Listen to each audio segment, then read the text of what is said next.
ボンジュール。パリプロムナードチャンネルへようこそ。皆様いかがお過ごしですか？今回の動画、前半ではパリのサガンボンマルシェの夏のイベントと、そのお向かいに新しくオープンしたリッツのパティスリールコントワールをご紹介します。動画の後半ではバラの名所として知られているバガテル公園へご案内いたします。美味しいものと心地よい景色がいっぱいの動画です。最後までどうぞごゆっくりお楽しみくださいませ。世界で最も歴史のあるデパート、ボンマルシェ。ここはすっかりバカンス気分です。トゥボエトゥボンゼというテーマで4月26日から始まったイベント。海辺、砂の城をイメージした装飾があったり、夏のライフスタイルを彩るとっても気の利いた商品を取り揃えて、都会にいながらにしてバカンス気分を味わえる、そんな演出になっています。このバッグ、とっても可愛らしいなと思いました。ここではバッグをパーソナライズできるんですね。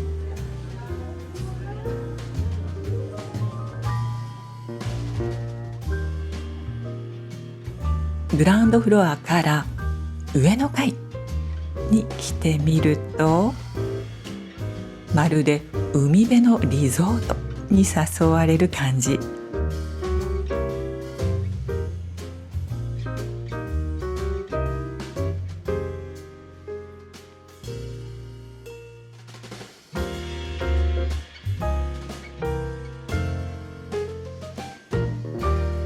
私はこの商品に目が留まりました。この素材、なんとボートのセールクロスを再利用したものなんですって。なかなかおしゃれな使い方をしていますよね。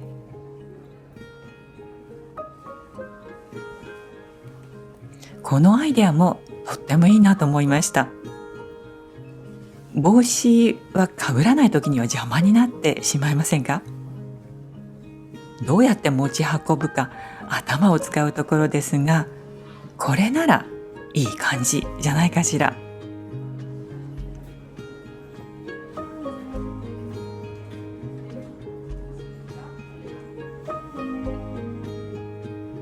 そしてこのデパートの向かい側に新しくお店ができました。リッツパリルコントワー。バンドーム広場にある高級ホテルリッツ、そのパティスリーがサガンに初めてオープンしたんです。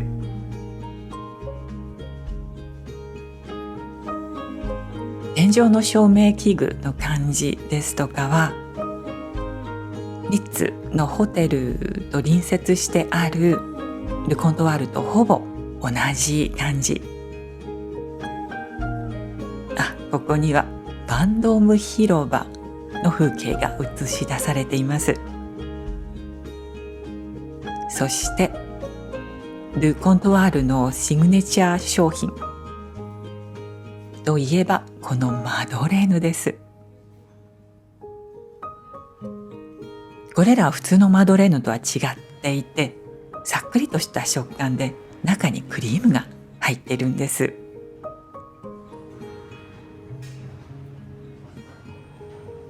パッケージングもとても可愛らしいですよね。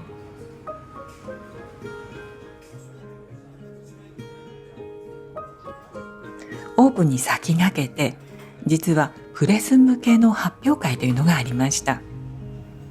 その時の様子を少しご紹介しますね。マドレーヌのマークをつけたパティシエさんが迎えてくれました。これもルコントワールのオリジナリティあふれるサンドイッチ。細長くて口に入りやすいサイズになってます。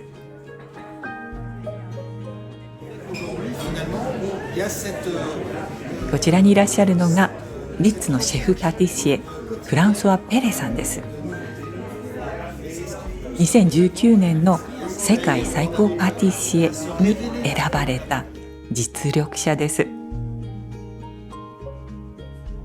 今回サガンにお店をオープンするにあたって、このお店限定の商品というのも発表されました。それがこちらです。一見するとエクレアのように見えますでしょ。でも実はエクレアのように見せたいわゆる騙し絵的な遊び心のあるケーキなんです。このシリーズにはもともとチョコレートとバニラのフレーバーがあったんですが、サガンのお店限定でコーヒーのフレーバーがお目見えしました。このお店のある通りの名前をアクセントとしてあしらっているのもなかなかおしゃれですよね。中身はこんな風になっています。とても凝っているでしょう。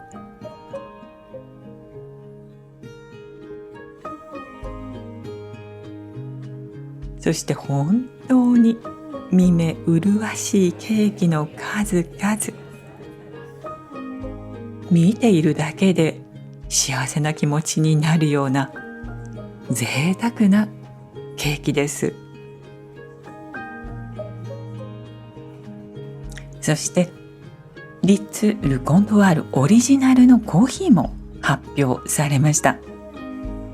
パリの焙煎所ロミとのコラボレーションだそうです。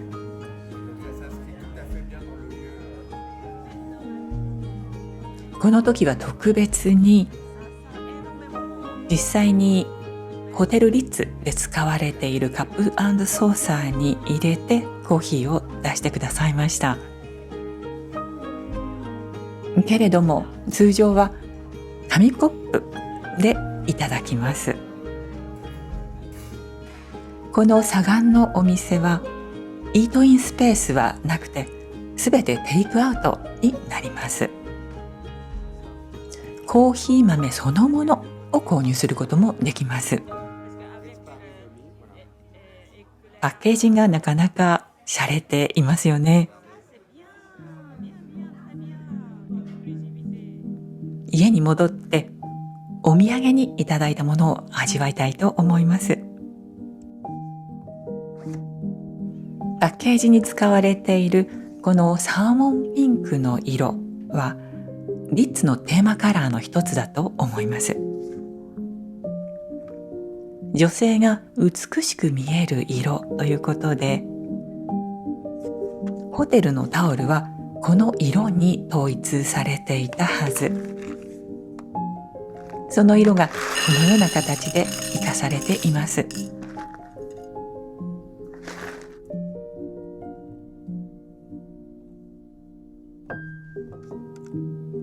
箱の中にはマドレーヌが入っていました。このマドレーヌと一緒にいただいてきたコーヒー豆でコーヒーを入れて味わいたいと思います。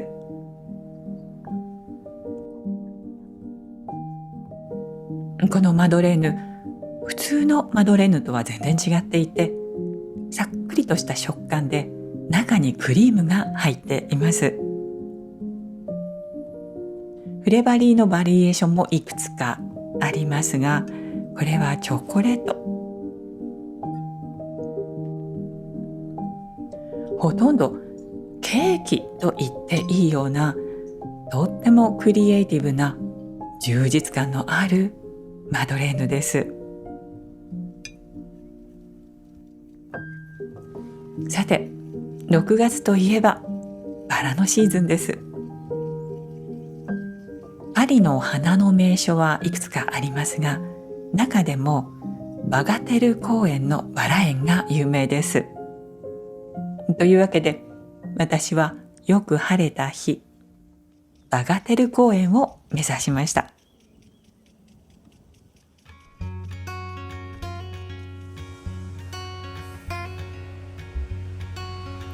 それはブーローニュの森の広大な敷地の中にあります。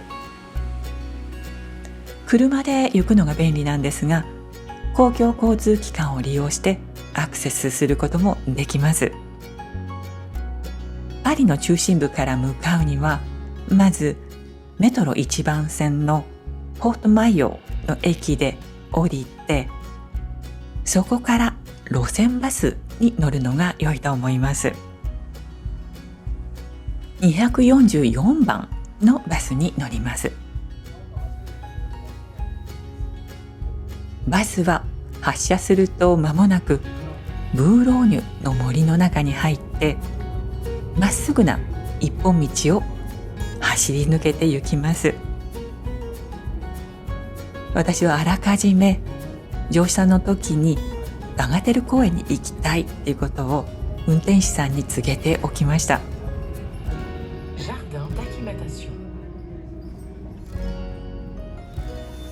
降りるべき停留所の名前はバガテル・プレキャトラン。そう、プレキャトランといえば、そこにある素敵なビストロをこのチャンネルでご紹介したことがあります。その動画のリンクも添えておきますね。バスの停留所からバガテル公園までは歩いてすぐです。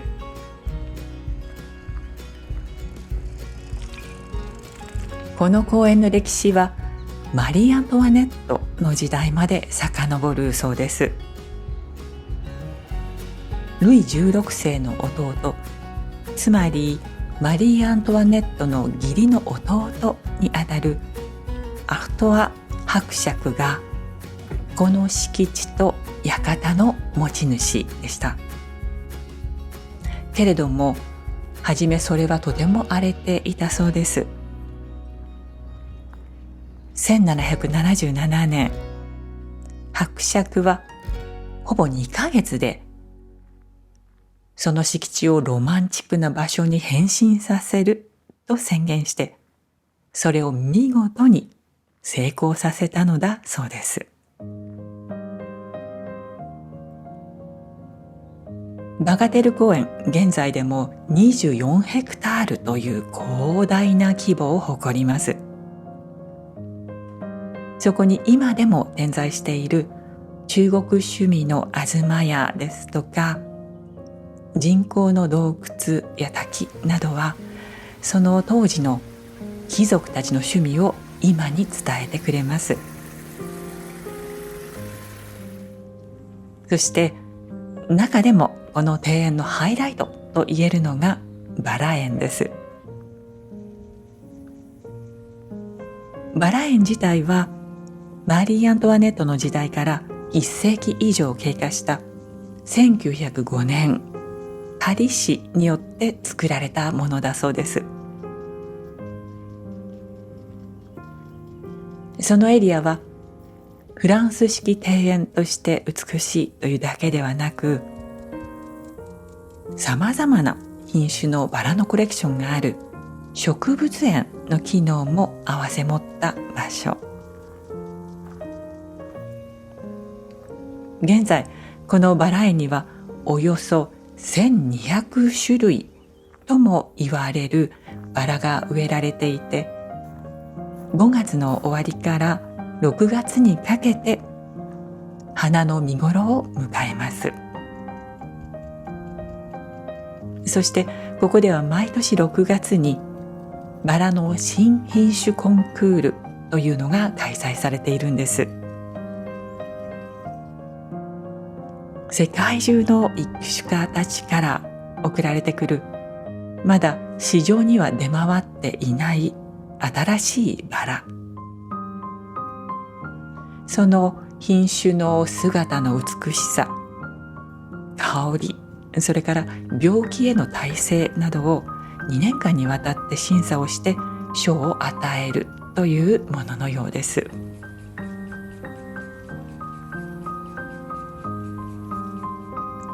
2025年6月11日のバラ園の様子です。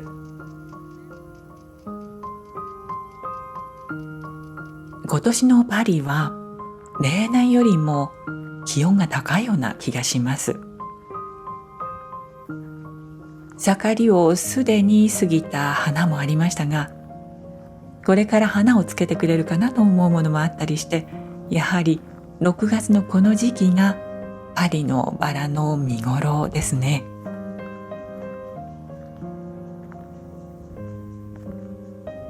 バラのアーチをくぐる。まるでおとぎ話のお姫様にでもなったような気分。なんて言ったら笑われてしまうでしょうか。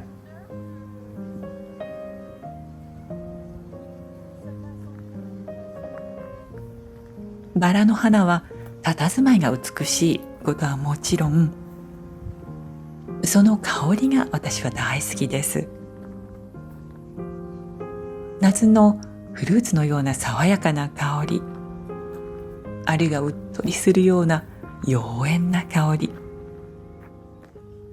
まるでミツバチにでもなったかのように、私は一つ一つの花に顔を寄せ、花を近づけてみます。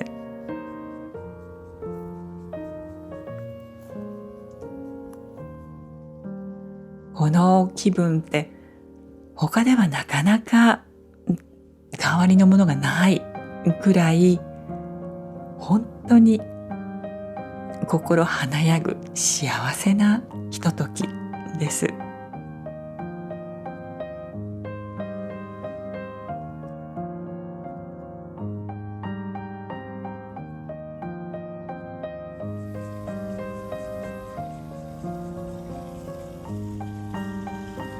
東屋の方へ行ってみましょう。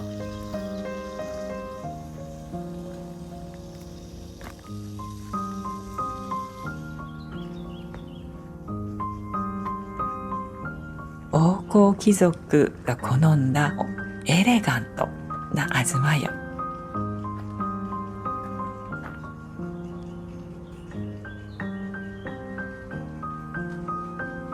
建物の内側も洒落ていますよね。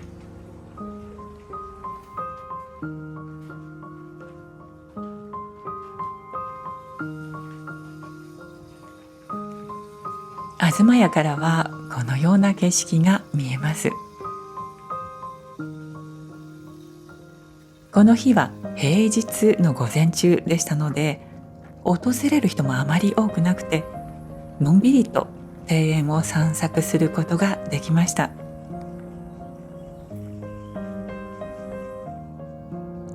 フランス・パリのバラ園。しかもマリー・アントワネットにゆかりのあるこの庭園で見るバラの数々。6月のこの時期はもちろんご覧の通り美しいのですが、もしかしたら秋バラの季節というのもいいかもしれませんね。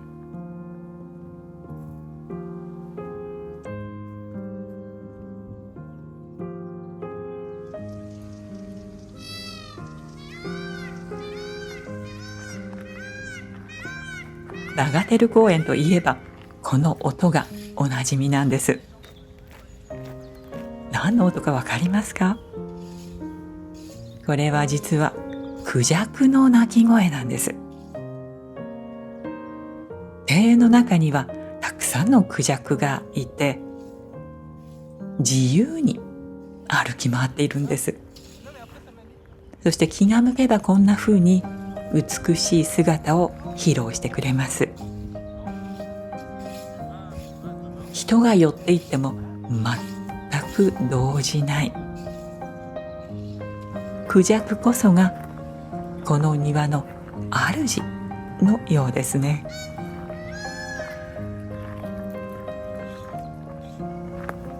バガテル公園にはバラ園の他にも見どころがたくさんあります。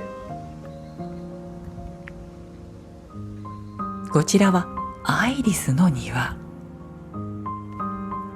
バラが満開の時期にはこのような状態なんですが、5月にはむしろこちらの方が主役なんです。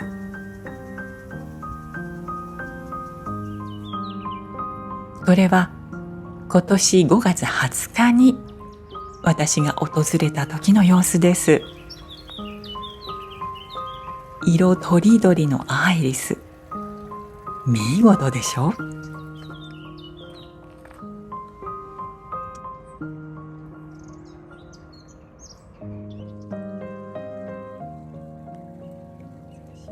花びら一枚の中にさまざまな色を宿したもの、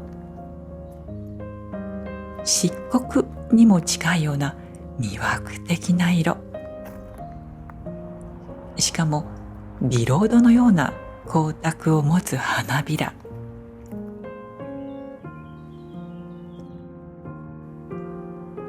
自然の造形というのは私たちの想像を超えた美しさを見せてくれるものですね。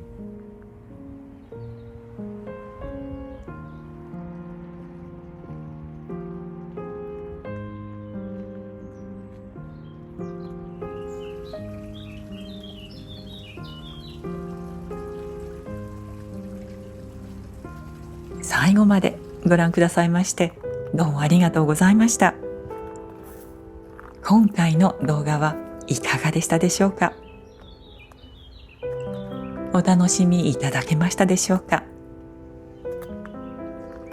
この動画が良かったと思われたら高評価とコメントをぜひお寄せください。